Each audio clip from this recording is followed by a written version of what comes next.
Les médecins me disent, on est très inquiets pour vous, madame. On pense que vous n'allez pas finir l'année. Suite à une maladie incurable ou à un grave accident, elles étaient condamnées par la médecine. Ils s'étaient trompés dans l'injection et ils avaient injecté 10 fois trop la dose de chimiothérapie pendant 3 jours. L'hôpital d'Annecy était vraiment très pessimiste. Et là, on nous appelle, on nous dit « Venez vite, le cœur lâche ». Le verdict tombe, il n'y en a plus que pour quelques heures. Et pourtant, elles ont été plus fortes que la maladie. Et on arrive et on me dit « On ne comprend pas, le cœur est reparti ». Je pense à ma famille et je me suis dit, ils ont perdu mon papa, ils ne me perdront pas moi. Des guérisons inexpliquées aux allures de miracles. Tous mes organes qui étaient abîmés, non seulement le foie, tout s'est remis à fonctionner comme il faut. Aujourd'hui, quel âge a-t-elle? 13 ans. Comment va-t-elle? Elle va bien. C'est comme dans un match de tennis. Tant que la dernière balle n'est pas jouée, la situation peut se retourner.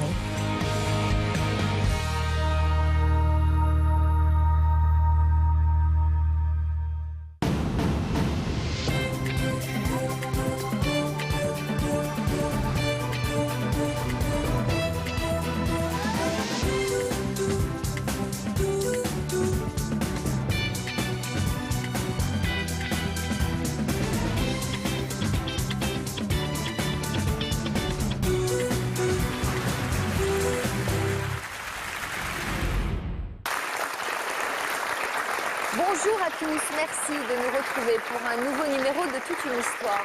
Ce sont des récits étonnants que nos invités vont nous livrer aujourd'hui. Toutes ont toutes ressenti le frisson de la mort et malgré la peur, elles l'ont affronté, les yeux dans les yeux, au point même de déjouer tous les pronostics des médecins qui les croyaient condamnés. Leur guérison reste inexpliquée. C'est le titre de cette émission que nous vous proposons aujourd'hui. Bonjour Christelle. Bonjour Sophie. Merci de nous accorder votre confiance et de venir nous confier une histoire aux allures de miracle. Pourquoi avez-vous tenu à être présente sur notre plateau aujourd'hui? J'ai vécu une très grande, je dirais très grande leçon de vie et j'aimerais la faire partager aujourd'hui. Et ce n'est pas vraiment mon histoire, c'est celle de ma fille en fait. Une leçon de vie qui a peut-être donc changé votre manière d'envisager le quotidien? Tout à fait. Alors, afin de comprendre comment votre fille a changé votre vision de l'existence, je vous propose d'ouvrir la première partie de notre émission, intitulée « Une vie sur le point de s'arrêter ». Et nous allons parler de votre fille. Dans quel contexte Laure est-elle arrivée dans votre foyer? Laure était attendue impatiemment puisque c'était ma 3e fille et je voulais absolument un 3e enfant. Et une grossesse magnifique, un bébé qui faisait 4,2 kg à la naissance. Là. Enfin oui, vraiment, un beau bébé. Et vraiment qui était plein de santé. Et voilà, superbe. On était comblés, on était vraiment dans le bonheur. Et voilà, c'était... Vous étiez quel genre de mère avec vos 3 filles? Maman poule. Maman poule. J'avais décidé d'arrêter de travailler pour élever mes 3 filles, puisque j'ai eu les 3 filles en 5 ans. Donc, quand même, j'avais du travail. Et c'était voilà, c'était ma vocation, c'était ma vie, c'était mes 3 filles. Donc, votre fille a grandi. Et puis, au bout de 7 mois, vous avez eu quelques doutes. Vous avez même été saisie d'une intuition. Qu'est-ce que vous avez remarqué chez elle? Oui, je trouvais qu'elle avait un gros ventre. Et le papa aussi. On était...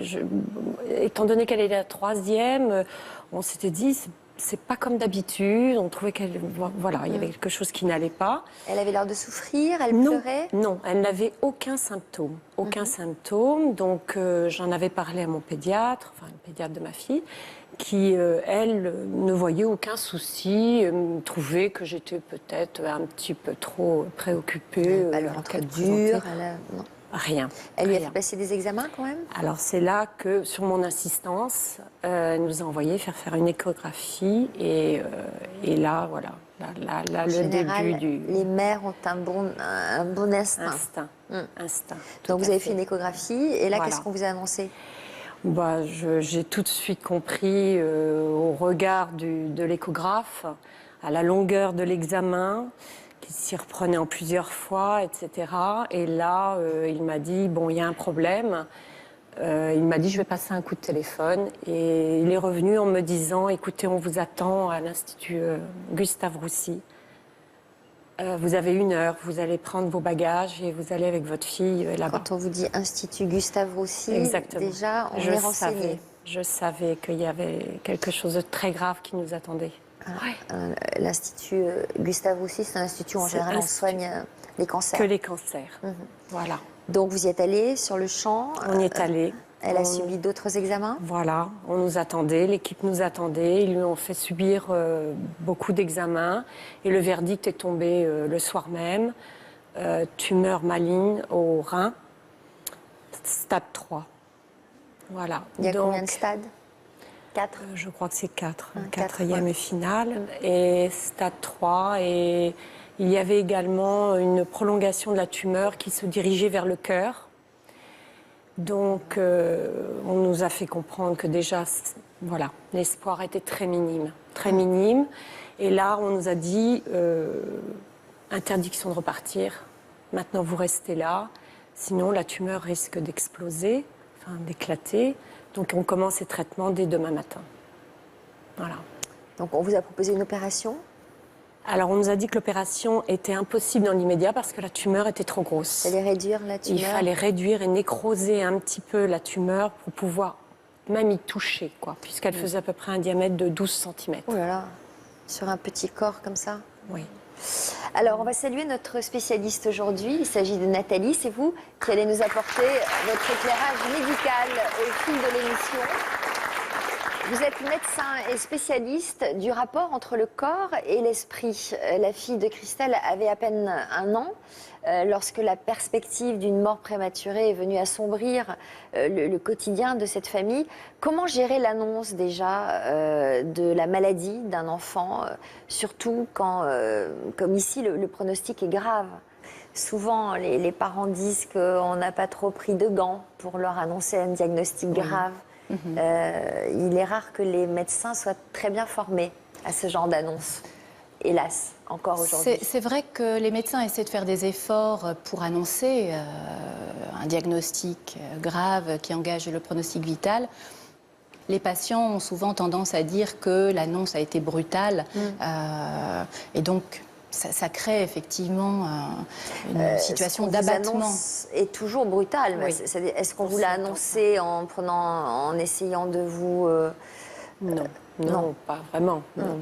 Ils sont obligés d'être directs de toute façon pour nous faire comprendre la gravité de la situation. Parce que ce soir-là, je me souviens que je disais, on rentre à la maison et on revient demain matin. Voilà, on est complètement dans le déni et puis on ne peut pas imaginer que ça puisse nous arriver, à nous. Non, c'est pas possible, quoi. Donc tout de suite, un protocole a été établi, un protocole lourd, j'imagine. Oui. Chimio, rayon? Non, pas de rayon, chimio. Donc c'est le protocole habituel pour ce genre de tumeur. Donc il devait durer sur 2 mois. Et donc 2 mois plus tard, le premier protocole n'a pas marché. La tumeur continuait de grossir et ça n'avait pas assez nécrosé, on ne pouvait toujours pas opérer. Donc là, ils ont envisagé un 2e protocole beaucoup plus lourd, avec de la chimio beaucoup plus forte. Voilà. Et cette fois-ci, la tumeur a nécrosé un peu, oui, mais avec quand même des complications, puisque la ramification qui remontait dans le cœur a continué à monter et elle était arrivée dans l'oreillette droite. Voilà.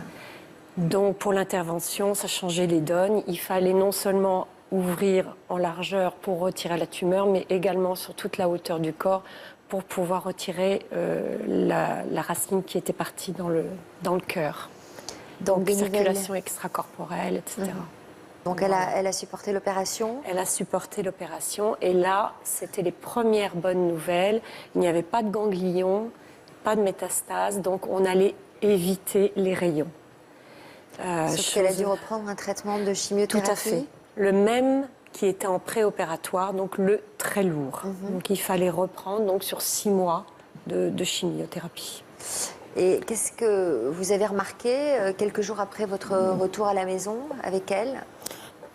Alors, après le retour à la maison, tout allait bien pendant plusieurs mois. Et c'est lors de l'avant dernière injection, donc le début octobre, où là, j'ai remarqué que les symptômes étaient différents, pas les mêmes que d'habitude. Laure vomissait en non-stop, ne mangeait plus, et puis toutes ces muqueuses se sont mises à saigner. Je parle des lèvres, toutes les cicatrices se sont mises à saigner. Et j'avais beau appeler l'hôpital, on me disait que ça pouvait arriver, des choses comme ça. Et finalement, elle a commencé à avoir des difficultés à respirer. Nous sommes arrivés aux urgences. Elle avait quel âge à ce moment-là? Là, elle avait 14 mois. Voilà. Et Donc, aux urgences, ils vous êtes écoutés, vous êtes arrivés aux urgences. Oui. Et là, qu'est-ce qu'on vous a dit? On m'a dit qu'elle était en insuffisance rénale, puisqu'elle n'avait plus qu'un rein et qu'ils ne comprenaient pas pourquoi. Donc on m'accusait même un petit peu de ne pas lui avoir donné assez à boire, des choses comme ça, je ne comprenais pas. Et au fil des heures, son état s'est aggravé. Elle est tombée en insuffisance respiratoire, insuffisance rénale, et tout son état se dégradait. Mais personne ne comprenait pourquoi. Tous les organes commençaient à être en déficience. Et c'est le lendemain, on nous a appelés en urgence en pleine nuit. Et quand on est arrivé, les 3 équipes médicales des hôpitaux étaient là. Et moi, j'ai tout de suite cru qu'elle avait une autre tumeur, qu'ils avaient trouvé une autre tumeur et qu'ils allaient nous annoncer une autre mauvaise nouvelle. Et là, le verdict tombe. Ils avaient refait des recherches par rapport aux ordonnances, etc. Et c'était une erreur médicale. Ils s'étaient trompés dans l'injection et ils avaient injecté 10 fois trop la dose de chimiothérapie pendant 3 jours. En sachant que la dose est normalement mortelle à 3 fois la dose. Voilà. Elle avait reçu 10 fois pendant 3 jours. 10 fois trop. Donc là, le verdict tombe. Il n'y en a plus que pour quelques heures. C'est fini, il n'y a plus rien à faire. Tous les organes vont être brûlés, puisque c'est le rôle en fait de la chimiothérapie. Ils vous l'ont dit ça? Ils vous l'ont annoncé? Oui. Donc ils vous ont carrément annoncé que votre fille n'en avait plus que pour quelques heures? Voilà. Plus que pour quelques heures. Si elle allait tenir quelques jours, tout ce qu'il pouvait faire, il ne pouvait rien faire. Tout ce qu'il pouvait faire, c'était pallier à sa souffrance, parce qu'elle allait souffrir. Qu'est-ce qu'on ressent dans ces cas-là? Vous tombez dans un trou, dans un abîme. En plus, avec de la colère, j'imagine, à la fois le chagrin, la douleur, l'injustice. Tout ce qu'il y a de plus horrible. Vous sentez même plus votre cœur battre, quoi. Tout s'arrête, quoi. Et alors justement, le sien, celui de votre petite fille, ne s'est pas arrêté de battre. C'est pour ça que vous êtes là aujourd'hui. Oui. Et c'est ce que vous nous raconterez tout à l'heure. Comment elle s'est accrochée à la vie et comment elle s'en est sortie. Oui. Je vais à présent donner la parole à Daniel. Bonjour Daniel. Merci d'être avec nous aujourd'hui. Je crois que c'est la première fois que vous allez faire le récit de votre incroyable parcours. Est-ce que vous pouvez nous résumer en quelques mots à quoi vous avez survécu? Alors en fait, j'ai été tellement dégradée que j'avais besoin d'un foie pour vivre. Et spontanément, quelques mois, mon corps s'est mis à remarcher comme il faut. Donc, voilà. Donc je n'ai pas eu de greffe de foie. Est-ce que vous vous dites de vous que vous êtes en quelque sorte une miraculée? Les médecins n'utilisent pas ce mot miracle. Qu'est-ce qu'ils disent? Ils ne me disent rien. Il y a 10 ans, vous étiez une femme active, épanouie, et puis un événement est venu chambouler cet équilibre. Qu'est-ce qui s'est produit? Eh bien, en 2004, fin 2004, j'ai perdu mon emploi à la suite d'un plan social. Et dans les premiers mois, j'ai essayé de rechercher un autre travail. J'étais plutôt à l'aise. Et au fur et à mesure des échecs et des refus, quand j'allais chercher du travail, donc on me refusait parce que j'étais trop âgée. Donc c'est arrivé, ce plan social, j'avais 49 ans. Au fur et à mesure, je me suis enfoncée dans une dépression très très profonde. J'ai arrêté de me nourrir. Je me suis mis un peu à la boisson. Est-ce que vous aviez conscience que vous vous mettiez en danger? Oui. C'était comme un suicide lent? Voilà. Un lent suicide. Tout à fait. Je voyais plus d'avenir pour moi puisque j'arrivais pas à trouver un nouveau travail. Ma fille était grande et n'avait plus besoin de moi. Donc je me suis dit, je voyais pas d'avenir sur cette terre pour moi. Et vous aviez un mari? Oui, j'ai un mari qui m'a beaucoup soutenue, que je remercie. À quel moment vous avez senti que votre corps était en train de vous lâcher? Au moment où j'ai commencé à prendre des malaises, quand j'allais faire les couches, je prenais des malaises et je tenais plus debout. Vous pesiez combien de kilos à ce moment-là? J'étais à 48 kilos, je suis passée à 38. J'ai perdu 10 kilos en 2 mois. Je ne me nourrissais pas, ça pouvait être une barquette de fraises et une banane dans la semaine. 3 ans après le début de votre descente aux enfers, vous avez commencé à vous remettre en question parce qu'il y a eu un événement dans votre vie qui a déclenché cette remise en question. Qu'est-ce qui s'est passé? Qui a déclenché l'envie de m'en sortir, mais j'étais tombée quand même très très bas. C'est ma fille qui m'a annoncé qu'elle attendait un bébé, que j'allais être mamie. Et là, vous vous êtes dit quoi? Je me suis dit que j'ai trop joué avec ma santé, mais que j'allais me battre pour en sortir. Quelle nouvelle vous a empêché de profiter pleinement de ce moment? Eh bien, j'étais très, très amaigrie. Je ne pouvais pas porter le bébé. Excusez-moi, alors là, ça va pas. Je suis désolée. Qu'est-ce qu'il y a? Qu'est-ce qui se passe? J'ai un trou, là. Comment? J'ai un trou. Vous avez un trou? Oui. Mais c'est normal, on est sur un plateau de télévision. Donc on en était, en fait, au moment où vous avez envie de vous battre parce que vous apprenez la grossesse de votre fille. Donc sa grossesse se passe bien, ce bébé né, c'est une petite fille ou un petit garçon? Un petit garçon. Un petit garçon. Et à ce moment-là, au moment où vous vous réjouissez de la venue de cet enfant, vous apprenez que votre corps n'est peut-être pas à la hauteur de l'événement. Qu'est-ce qui se passe à ce moment-là? Ce qui se passe à ce moment-là, les médecins me disent que c'était en 2007. Ils me disent on est très inquiets pour vous, madame. On pense que vous n'allez pas finir l'année. Et ils vous disent ça comme ça? Oui, oui, on dit ça comme ça. Et donc les mois passent. On arrive vers la fin de l'année 2007. Vous aviez repris du poids ou vous... J'essayais bouchée après bouchée. J'essayais de m'en sortir.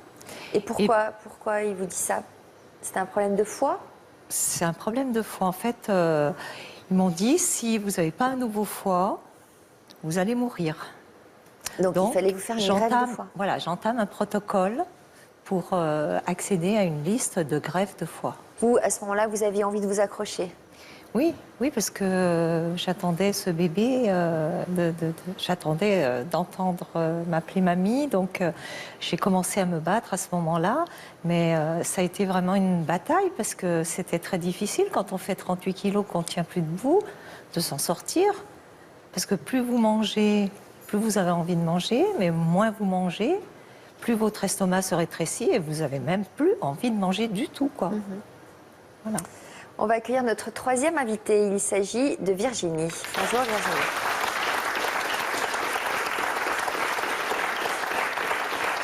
Qu'est-ce qui vous a frappé le plus, Virginie, dans les propos de Daniel? Eh bien, j'ai été comme elle dans un état très critique. Et comme quoi, il faut s'accrocher, oui. C'est à 10 ans, vous, oui, que la maladie enfant. Est venue vous voler votre insouciance d'enfant. Ah oui, oui. Qu'est-ce qui se passait? Qu'est-ce qui avait alerté votre mère? Alors, déjà depuis décembre de 1995, j'avais des rhumes, des angines qui ne guérissaient jamais, des baisses de température qui montaient à des extrêmes, des bleus qui apparaissaient sur le corps sans explication, des saignements de nez. J'avais l'école qui était à 800 mètres de mon domicile, je tombais. Aucune force, rien du tout. Et ma maman m'emmenait consulter le médecin traitant.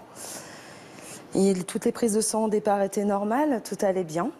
Et il a fallu attendre février 1996 pour déceler cette maladie. En faisant d'autres prises de sang? En faisant déjà une échographie abdominale, qui a révélé la rate qui était gonflée.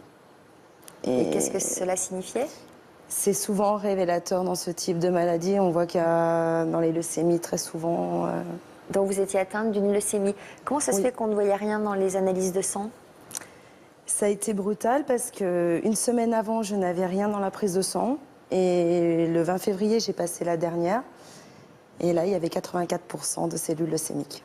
On va peut-être demander aux médecins. Ça arrive souvent, ce genre de situation? Il y a parfois vous savez, malgré les analyses, qu'elles soient biologiques ou des analyses d'imagerie, on passe parfois à côté malheureusement de choses qui se révèlent par la suite. Donc ça n'est pas rare, malheureusement. On essaie toujours de déceler les problèmes au plus tôt, mais ça peut se produire. Alors, j'imagine que le corps médical était pessimiste. Très. Parce qu'en général, quand la maladie explose comme ça va vite. Ça a été très brutal. Le médecin traitant ne l'a pas annoncé à ma maman, vu qu'il fallait qu'elle soit forte à mes côtés. Mais l'a annoncé à ma grand-mère maternelle en la téléphonant. Et donc, c'est ma grand-mère qui a donc annoncé à ma maman ma maladie. Et qu'est-ce qu'on lui a dit à votre grand-mère?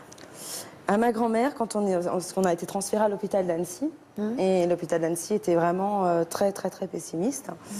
Ils ont dit à ma grand-mère, préparez-vous à la mort, la maman aura besoin de vous. Bon, donc on vous l'a dit à l'époque? Non, il y a très peu de temps que je l'ai appris. Et elle l'a dit à votre maman? Oui. En ces termes? Oui. Donc on vous a prescrit un gros traitement, un traitement de très très chimiothérapie. lourd. Il y a eu chimio avec des séances qui pouvaient aller jusqu'à 24 heures intensifs et de la cortisone à très haute dose. C'est difficile à se replonger dans ce moment douloureux. Vous en gardez quel souvenir de cette période? Très mauvais. J'en ai très peu parlé. Pourquoi vous en avez très peu parlé? Je pensais avoir tourné cette page et en fait, non. Ma vie se construit autour, justement. Ouais. Vous avez contourné. Oui. C'est pour ça que vous êtes là aujourd'hui? Et je pense que ça m'aidera, oui. Pour vider tout ce sac lourd à porter. Oui.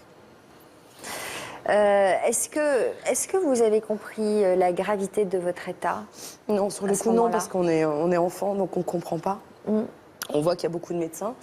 Et puis à l'hôpital d'Annecy, de toute manière, n'était pas à l'époque... ils n'avaient pas pour me soigner. Donc on a été transféré au CHU de Grenoble.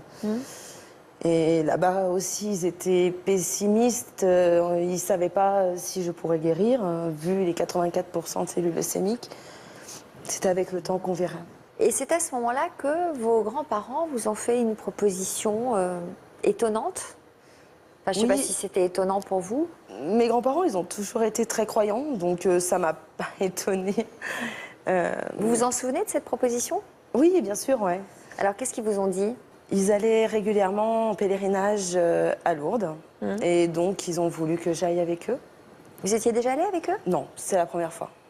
À ce moment-là, vous vous disiez quoi, vous, en acceptant leur proposition? Est-ce que vous pensiez à la religion ou, enfin, vous avez compris pourquoi ils voulaient vous y emmener? Non, pas du tout. Ils m'avaient juste dit, bah, viens avec nous, ça peut te faire du bien. J'ai dit, bon, bah, d'accord, je viens avec vous, on verra. Donc, vous êtes partie avec eux? Voilà. Et ben, donc, je me souviens de certaines choses. Après, j'ai quand même oublié. Mais ce qui m'a vraiment marqué, ça a été donc ce fameux bain que vous allez nous raconter tout à l'heure. Puisque vous nous raconterez tout à l'heure ce séjour à Lourdes. Mais d'abord, nous allons saluer Roselyne. Bonjour.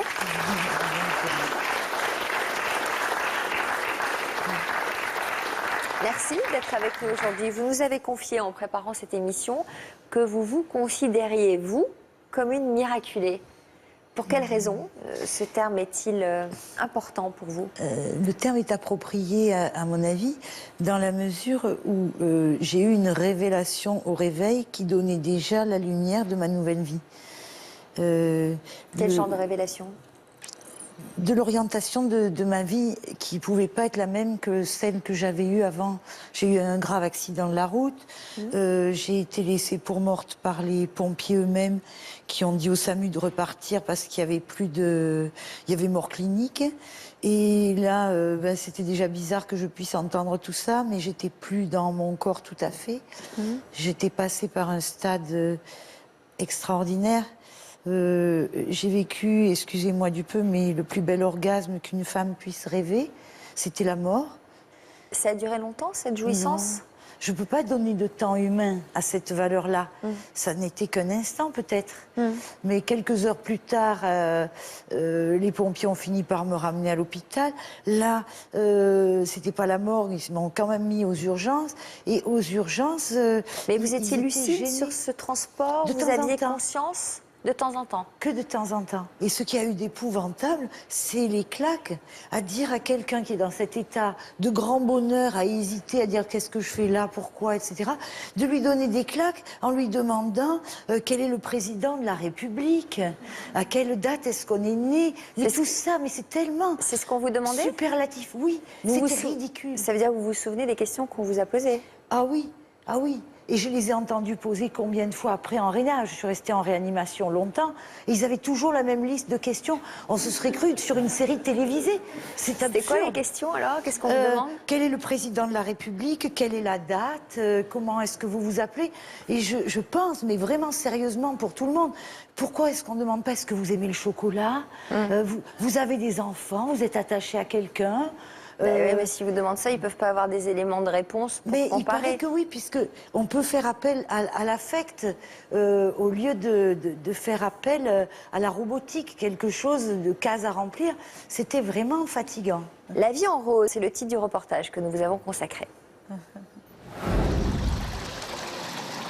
L'île sur la Sorgue, en Provence.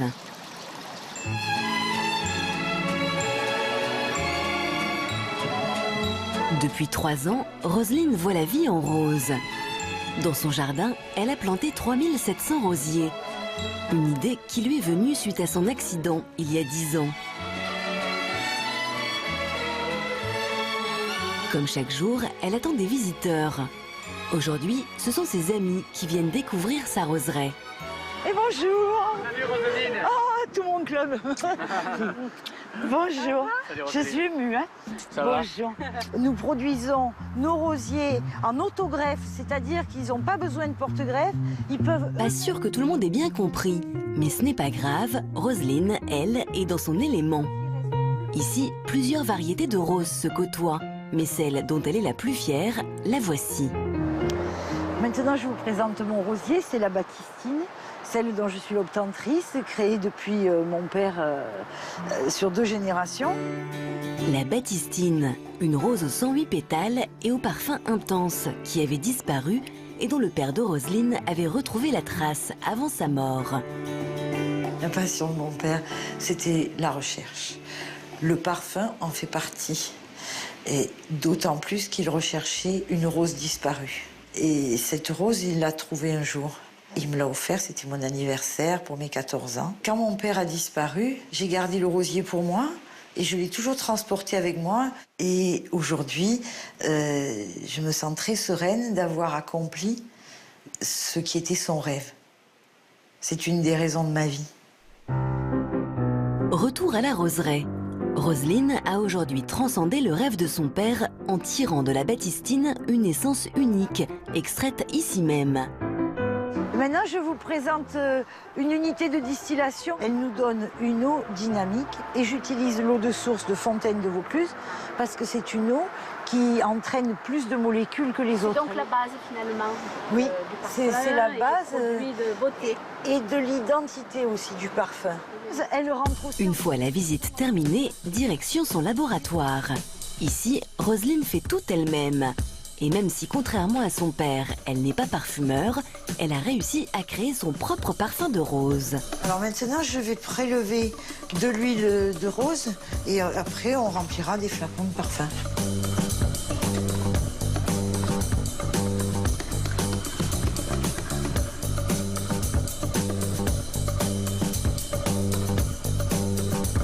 Le secret de fabrication des parfums, il est souvent dans la rose. Et chez moi, il est sûrement dans la rose.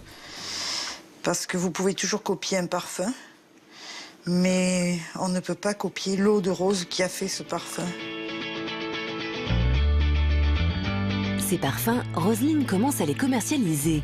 Et pour les faire connaître, elle n'hésite pas à les exposer chez les commerçants de la ville. Ah, bonjour Robert. Bonjour Roselyne, comment allez-vous aujourd'hui? Je suis très, content très de bien. vous voir. Ça s'est bien passé? Très bien. Depuis le début de l'expo, qu'est-ce que Très vous en bien, pensez? très bien. On a eu un très bon résultat. Les gens sont très intéressés par les senteurs qu'ils découvrent. Est-ce que les gens vont plutôt aimer l'ylang-ylang ou le magnolia, les roses? Alors là, c'est très variable. Alors en général, ils préfèrent les senteurs un petit peu fraîches, hein, comme le santal, la mandarine, et puis la rose de Bulgarie qui a eu beaucoup, beaucoup de succès. Je suis vraiment très contente de pouvoir faire cette exposition chez vous. Je suis époustouflée. Avec ses 500 flacons déjà vendus, l'entreprise de Roselyne n'en est qu'à ses balbutiements. Mais une chose est sûre, elle ne regrette en rien son changement de vie. Si je n'avais pas eu mon accident, j'aurais poursuivi une carrière de designer. Elle était agréable.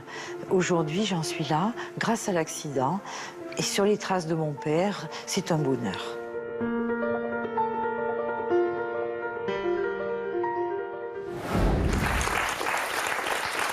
Alors, je vous ai vu très émue quand vous vous êtes vu en train de fabriquer ce parfum.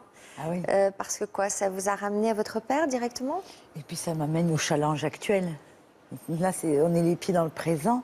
Je viens de prendre d'énormes risques en inventant une nouvelle forme de ce parfumé, d'avoir le parfum mosaïque et les pop, c'est-à-dire des huiles pures en dissolution qui permettent de nuancer un parfum pour une émotion, pour un jour, pour un soir. Donc, c'est en train Voilà. vous êtes en train de redevenir une working girl alors? Peut-être, mais différemment, dans l'éphémère.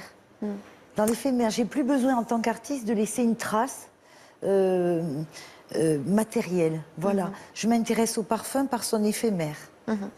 Que faut-il penser du parcours de Roselyne? Est-ce que ça arrive fréquemment comme ça, que quelqu'un frôle la mort et se réveille en étant totalement différente, en voyant la vie d'une autre manière?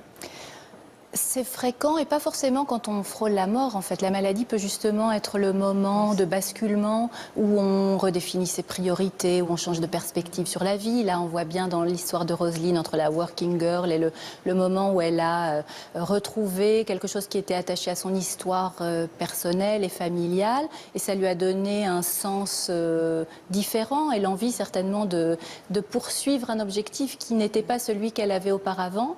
Donc oui, et on le voit parfois avec un résultat très positif, puisque Roselyne parle même de son accident comme, peut-être pas comme une chance, mais comme quelque chose de positif. Christelle, je vous ai vu opiner du chef, comme on dit. Oui, tout à fait.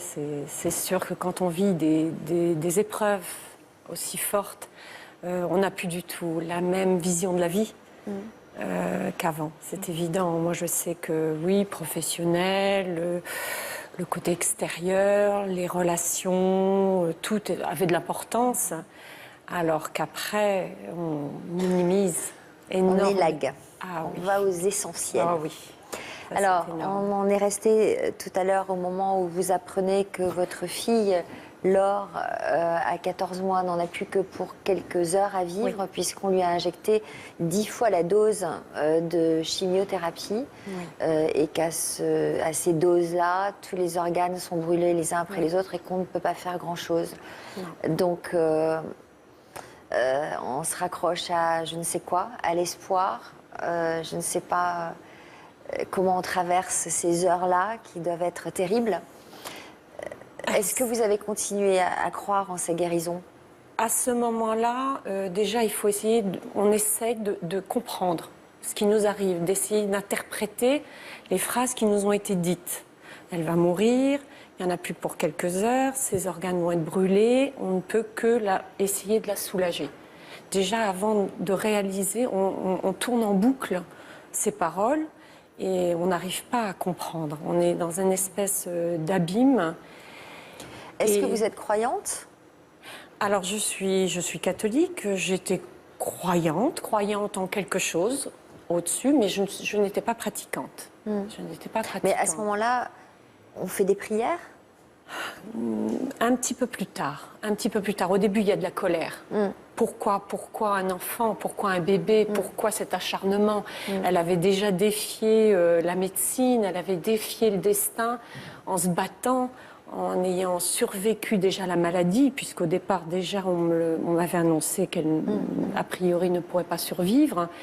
Et là, on lui faisait revivre cette épreuve-là. Et là, il y a une incompréhension totale. Donc là, non, on ne croit plus. On ne croit plus. Donc les heures s'écoulent et puis elle tient, elle résiste. Alors d'abord, il y a eu ce fameux appel téléphonique où nous étions partis quelques heures juste nous restaurer et prendre une douche. Enfin bon, et là on nous appelle, on nous a dit venez vite, le cœur lâche.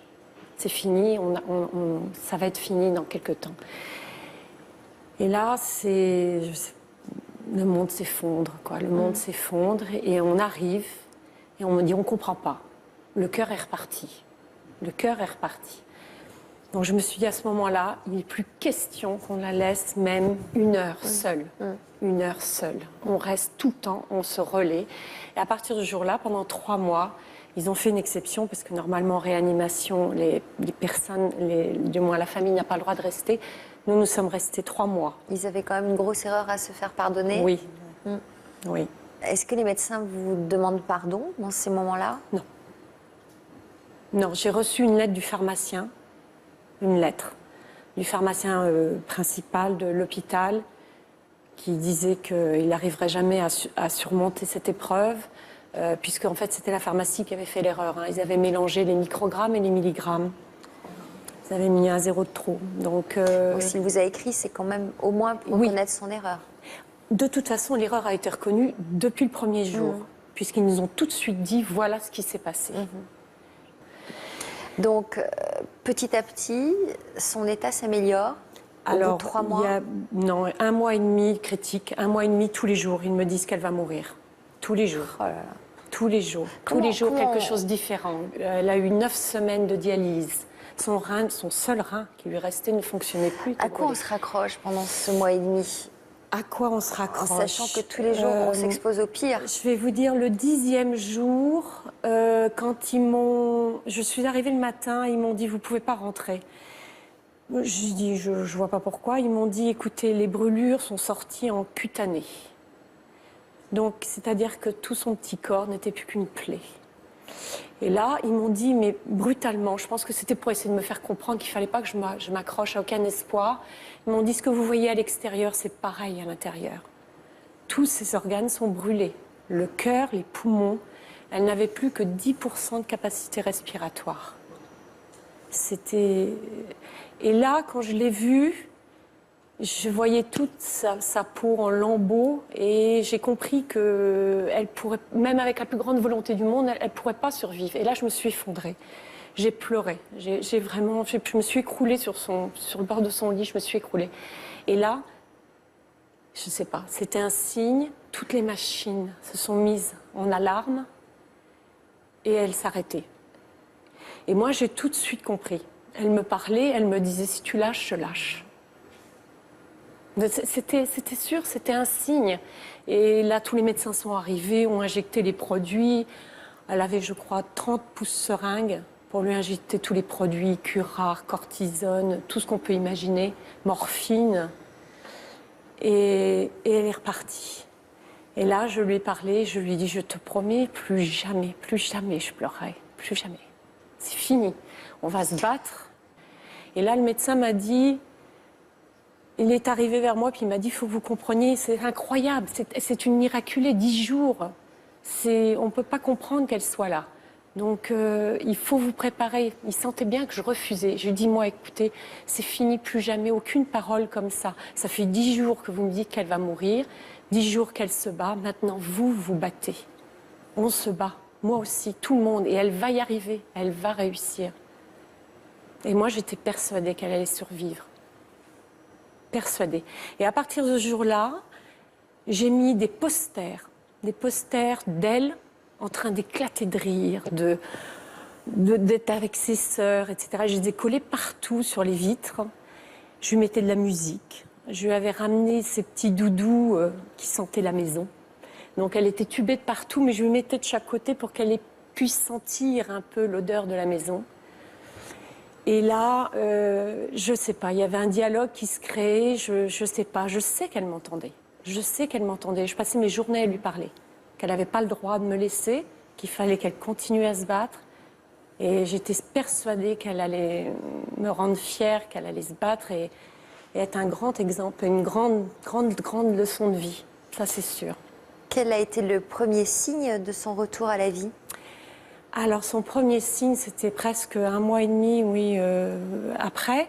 Elle a commencé 2 mois, oui, même, une amélioration un petit peu respiratoire. Donc là, ils m'ont dit, il faut qu'on en profite tout de suite, il faut essayer d'extuber. Parce que sinon, ses poumons vont se rigidifier. Et ils avaient mis tellement de cortisone que ses poumons étaient troués. Et ça faisait des pneumothorax. Donc en fait, les pneumothorax, c'est l'air qui passe sous la peau et ça fait des bulles d'air partout sur son corps. Vous êtes devenu médecin, vous Oui. avez fait médecine Oui, en tout à fait. un an. D'ailleurs, il est arrivé des fois que je rappelais au médecin, excusez-moi, il est l'heure de l'injection de tel produit. Donc il y avait un échange entre nous. Par contre, une équipe extraordinaire, extraordinaire. Que ce soit le Kremlin-Bicêtre comme l'IGR, les médecins de l'IGR, le grand professeur Dr Grill, je le mentionne parce qu'il a été tous les jours. Alors tous les IGR, jours, c'est là. l'Institut Gustave L'Institut Gustave Roussy, donc il s'occupait d'elle au départ pour son cancer. Et ils ont été là tous les jours. Après ses heures de travail, ils venaient au chevet de l'or. On ne dit jamais assez à quel point il est important que les parents, en l'occurrence, soient acteurs de la santé, quoi, soient combatifs. Et vous avez certainement participé à sa guérison, quoi, parce que c'est un relais de l'équipe médicale. Et, donc, premier signe, les poumons. Et puis, les poumons. Et puis... Alors là, ils me disent, il faut qu'on l'extube. Mais on vous explique que le fait de l'extuber, il va y avoir un moment de panique pour l'enfant. Déjà parce qu'on va la réveiller et parce qu'elle ne sait plus respirer, évidemment. Donc, pour la rassurer, il faut que vous la preniez dans vos bras. Et on va l'extuber dans vos bras. Ça faisait combien de mois que vous ne l'aviez pas prise dans vos bras? 2 mois et demi. 2 mois et Donc, demi. c'était une joie pour vous, j'imagine, quand on vous a dit ça. Non, mais j'étais prête à tout. J'étais prête à tout, oui. Donc là, on me l'a installée dans mes bras. Elle était toujours dans le coma, hein? Non, là, on l'avait réveillée de façon à ce qu'elle puisse respirer. Parce que si elle était dans le coma, elle n'aurait pas pu reprendre naturellement sa respiration. Donc, quand on l'a réveillée, elle vous a vu, elle vous a reconnu? Elle m'a vue. Bon, elle était dans un état végétatif, hein, je dirais. Hein. Ses yeux ne tournaient plus. Voilà, mais bon, je lui parlais. Pour moi, c'était évident que de toute façon, elle entendait. Donc, je lui ai expliqué ce qui allait se passer. Et je lui ai parlé tout du long. Et quand ils lui ont retiré le tube, ça, vraiment, je peux dire, après 3 enfants, j'ai eu le sentiment d'accoucher. La même sensation. Je venais de mettre au monde mon enfant. Ouais. C'était un moment, mais je ne peux pas expliquer. Je dirais aussi fort, oui, aussi fort que l'accouchement. Et ils m'avaient prévenu, ils m'ont dit on sera obligé de revenir parce que ça fait tellement longtemps qu'elle est tubée qu'il va y avoir des déficiences. Donc il va falloir la réintuber. Mais vous inquiétez pas, ça durera 1 heure, 2 heures et on la réextubera. Ça va être comme ça pendant un certain temps. Je lui ai dit c'est pas grave, je la tiens, je la tiens. Et là, je lui ai dit non, tu tiens le coup, tu te bats, tu respires, je suis là avec toi et tout. Et pendant 8 heures, je l'ai tenue. Elle n'a jamais été réintubée. Jamais. Elle a respiré normalement à partir de ce jour-là.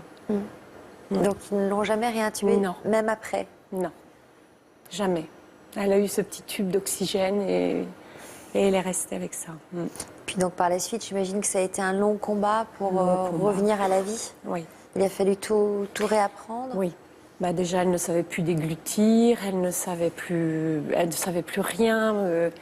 Et donc, au moment de la sortie, j'avais demandé à apprendre à poser les sondes gastriques, puisque je ne pouvais la nourrir que par sonde gastrique. Mais je savais que si je ne le faisais pas moi, elle aurait dû rester à l'hôpital. Je ne voulais plus qu'elle reste à l'hôpital. C'était combien de temps après, ça? Donc ça, c'était 3 mois après. Oui. Elle est sortie, je crois, 8 jours avant Noël. Voilà. Aujourd'hui, elle a quel âge 13 ans. a-t-elle? 13 ans. Comment va-t-elle? Elle va bien. Elle a des séquelles de tout ça? Oui, elle a quelques séquelles, mais disons que moindres par rapport à ce qu'elle aurait dû être. Elle a des séquelles de quel ordre? Elle a en fait le cervelet droit qui a été touché qui a été brûlé par la chimiothérapie. Donc c'est très subtil parce qu'en fait c'est une perte de tout ce qui est concentration. Elle ne peut pas faire par exemple 2 choses à la fois. Donc à aujourd'hui, l'école, bon, ça devient un petit peu compliqué. Elle a une AVS. Avec elle, une auxiliaire de vie scolaire, voilà, qui l'aide à prendre les notes, par exemple, pendant qu'elle puisse écouter. Elle est très intelligente, mais le problème, c'est que le rythme scolaire va être de plus en plus compliqué pour elle. C'est une enfant qui est très positive, qui croque la vie, qui veut toujours être dans l'activité, le sport, toujours partante pour tout. Est-ce qu'elle a conscience d'avoir frôlé la mort? De miraculé? Oui, oui. Non, je crois pas. Non, je crois pas encore. Pas encore. Et sa maladie? Pour ce qui est du cancer, il n'y a plus du tout de. Donc en fait, elle a failli mourir du surdosage. Oui.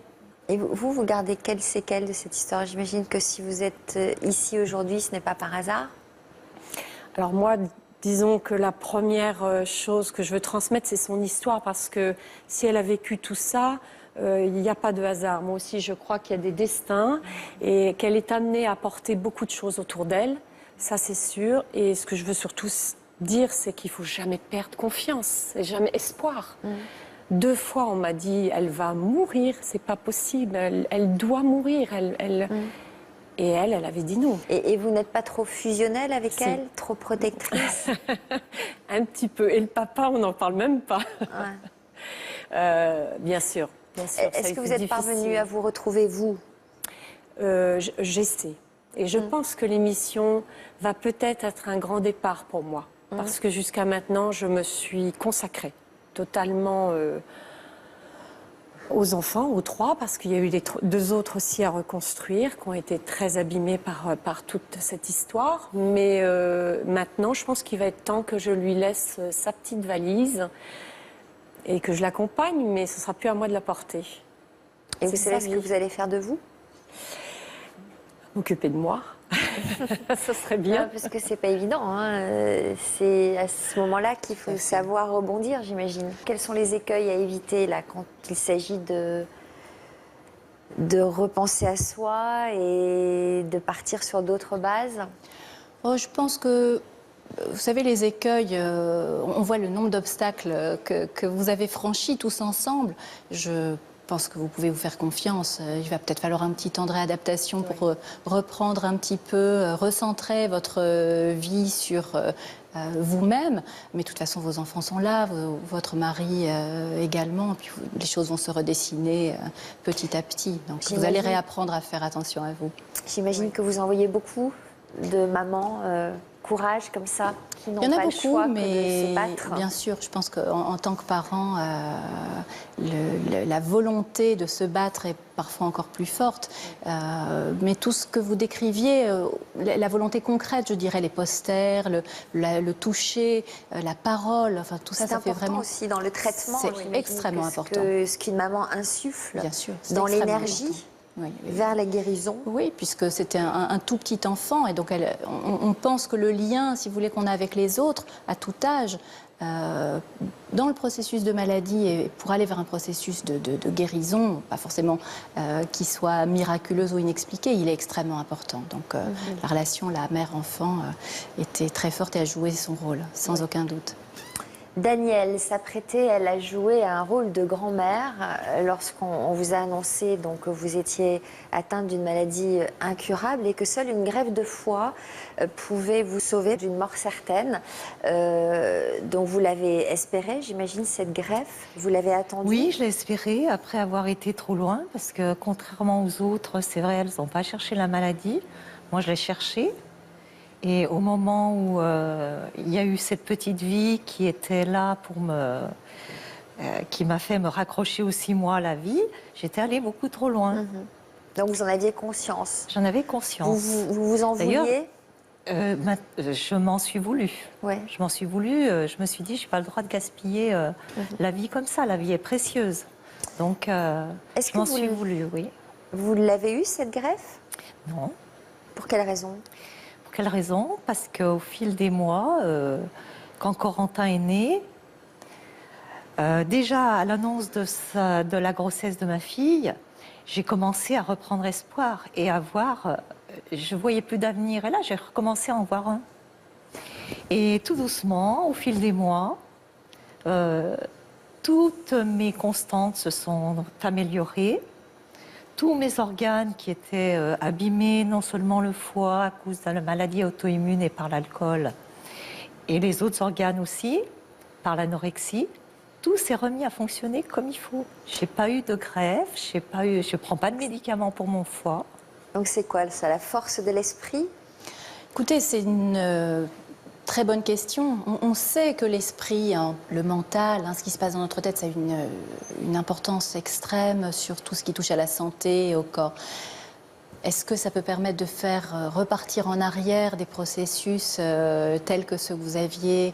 Ce sont des hypothèses. Là-dessus, on a peu de faits scientifiques, mais on a des hypothèses. Vous pensez quoi, vous? Oui, alors moi je voudrais dire que ce que je constate dans les 4 personnes qui sont ici, il y a toujours le facteur commun de l'amour. L'amour d'un enfant, l'amour d'un petit enfant, l'amour d'un père, l'amour d'un grand-parent ou d'une mère. L'amour, je pense que c'est une grande force, L'amour est aussi fort qu'un traitement de chimio. je pense.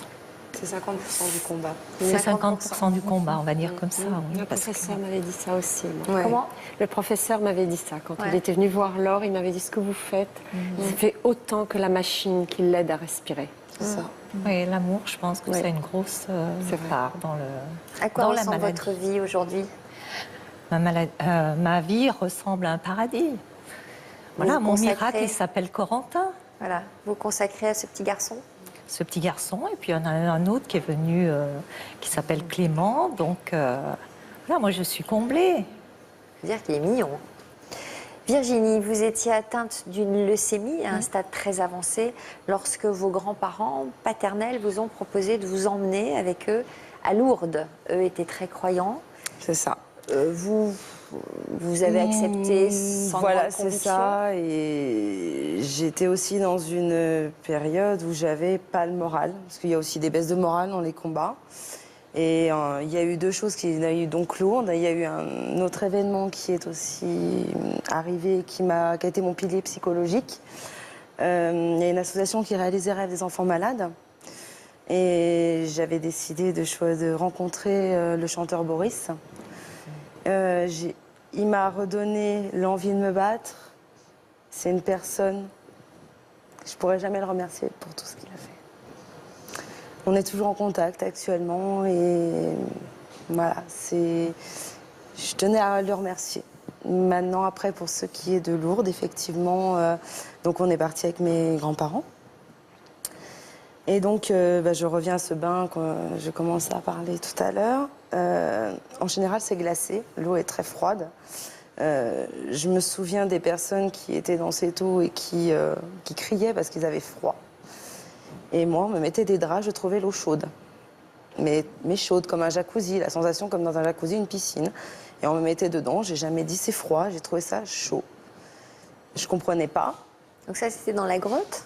Oui, c'est à côté, c'est ça, oui. Et je comprenais pas pourquoi moi je trouvais l'eau chaude et les autres personnes froides. Et vous êtes resté longtemps dans l'eau? Non, c'est vraiment quelques minutes, hein, c'est vraiment pas longtemps.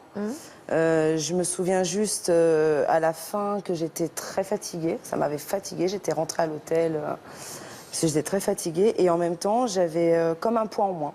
Quoi, je sais pas. Parce que je n'ai pas su interpréter à l'époque. Enfin, vous Qu'est-ce avez qui se senti qu'il passait se passait quelque chose. J'ai senti cette chaleur rentrer, mais inexpliquée. Donc les mois ont passé et vous avez peu à peu retrouvé le courage et l'énergie de vous battre. Alors voilà, l'énergie m'a beaucoup aidée, donc avec les 2 éléments, voilà aussi, donc que j'ai détaillés. J'ai eu aussi les interrogations. J'ai commencé à me poser la question si j'allais mourir. Et c'est là où j'ai demandé à ma maman si j'allais mourir. Elle n'a pas su quoi me dire. Et donc le lundi matin, elle m'a dit, bon, on va parler au professeur, il va t'expliquer. Le professeur m'a dit, bah, soit tu guéris, soit tu vas mourir. Maintenant, par contre, je vais t'expliquer ta maladie. Donc après, j'avais enfin, avec des mots plus simples, ce que j'avais. Et bah, j'avais un peu plus de force et on a continué à se battre. Et là, vous vous êtes dit, il n'est pas question que je meure. J'ai dit, ce vilain microbe, c'est moi qui le gagnerai, c'est pas lui. Et j'ai bien fait. Donc ça veut dire que vous avez mieux supporté votre traitement? J'avais l'envie de me battre, parce que ça a été très difficile, parce que beaucoup ont leurs deux parents à leur côté, moi non. J'avais que ma maman, parce que mon papa est décédé quand j'avais 7 ans, dans un accident de voiture. Et c'était très difficile. Quand on parle d'envie, est-ce qu'on parle de la raison de se battre aussi? Il faut quand même trouver une bonne raison, parce que c'est quand même fatigant le combat, c'est dur. Fatigant, oui. Et j'ai il pensé faut que aussi ça à ma vaille la famille. peine, quoi. Je pense à ma famille, et je me suis dit, ils ont perdu mon papa, ils me perdront pas moi. J'ai dit non, j'ai pas le droit. C'est vrai qu'il y a toujours un fort désir de se battre. Hein. Je Oui. veux voir, Oui. enfin déjà toutes les quatre là, il y a vraiment un fort désir de se battre, une Ah oui. énergie. Ah oui, oui, oui. À quel moment on vous a annoncé officiellement votre guérison? Et bien ensuite, après ils ont arrêté les traitements, il y avait des contrôles tous les 3 mois, après 6 mois et tous les ans, jusqu'à mes 18 ans.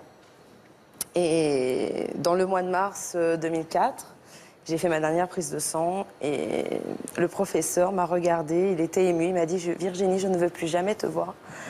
Tu es guérie, je ne veux plus te voir. » Il m'a dit par contre, il y aura peut-être quelques séquelles, mais au fil du temps, on les saura. Quel genre de séquelles? C'est plus des séquelles qui pouvaient engendrer dans ma vie de femme. Parce que quand on a des traitements aussi lourds comme la cortisone ou la chimiothérapie, on peut être stérile. Mais j'ai refusé cette idée. J'ai dit, je ne peux pas concevoir ma vie de femme sans être maman. Donc j'y avais gardé dans un coin de ma tête, mais j'y croyais pas. En fait, à quand remontent les derniers traitements? Les derniers traitements, bah, ça a été... C'est-à-dire qu'ils ont attendu combien de temps avant de vous dire que vous étiez guérie? Ah, ça a duré, ma maladie a été déclarée donc, en 96 et les traitements se sont arrêtés en 98. D'accord. Après, ça a été du temps de rémission, jusqu'en 2004. Et Lourdes, c'était en quelle année? Lourdes, c'était en 96-97. D'accord. Voilà. Donc il y a eu encore 1 an de traitement après. Voilà, c'était par cachet, par piqûre, mais plus de chambre implantable, voilà, après. Donc vous, quand vous décidez de vous battre, vous vous battez, vous gagnez. Quand on vous dit vous risquez d'être stérile, vous dites non. Non. Et vous avez raison de le Oui. dire, puisque qu'est-ce qui s'est passé? Parce que, je prenais un moyen de contraception, mais voilà, je me disais, ça se trouve, ça sert à rien. Et en 2007, j'étais donc sous pilule et je suis tombée enceinte. Ah ben, tout en étant sous pilule. Tout en étant sous pilule. Donc, Ouais. Non, c'est vrai. Et le 26 décembre 2007, j'ai donné naissance à mon petit garçon. en quoi votre vie a-t-elle changé? Il est ma victoire. Il est ma victoire sur cette maladie. Et pourquoi ces larmes alors?